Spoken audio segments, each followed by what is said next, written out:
So Bobby Thompson and Rauno Heinla. Rauno gets a rep. Bobby Thompson. That was a quick press. Who takes the win out of these two? We're about to find out as the 1 minute is underway, and they're both off neck and neck. And neither of these would probably say this is their favorite event. There's not much to split them, but that's a decent time down to the yellow line. 15 meters, turn around. Heinla first to re-pick it up and get moving. He's just ahead right now. He'll want to keep that lead. Toits looking a bit unsteady. Toits isn't that, I mean, both of them, it's not their favorite event, as I said. Toits looking uncomfortable under the implement.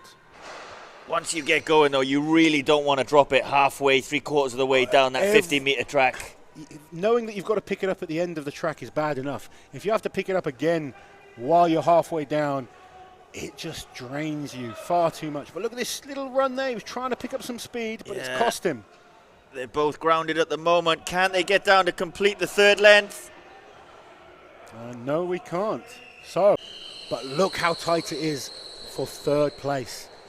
And we are off with the mystery event.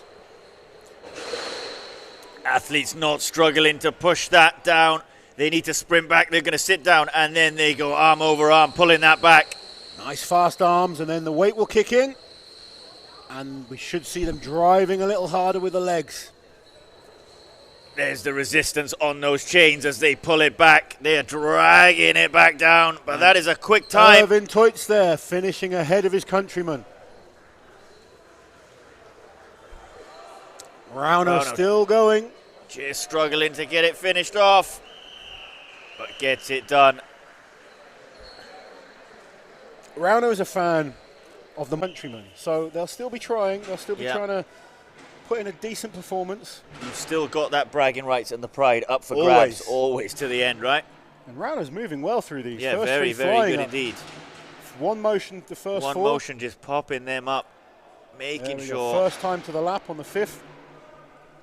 They've got to make sure they place them in the cutouts on top of the platforms. They've got to be steady before they can move on. They're not, no one's allowed to help them. They've got to make sure they stay in those holes. 7th stone coming up.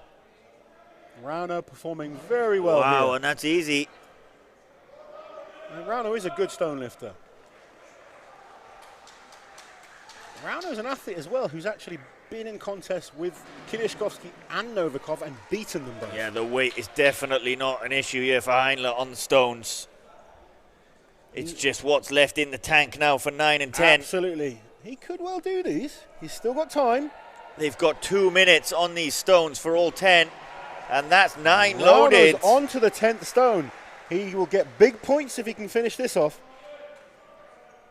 Not many guys finish this set of stones. If he can do this, this is a solid finish to the show, and he can walk away. Plenty of time to do it, composing himself, arms around that stone.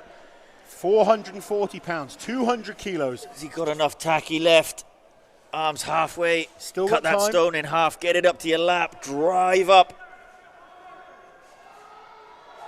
Just trying to compose himself, get some energy. I don't think it's going to go today. It's just not coming high enough onto the lap. Slipping off the stone. Got 20 seconds to go. Can he get it? One last attempt. One thing that helps, squeeze it in. Rauno just touching this stone helps the guys later down the line, because the early stone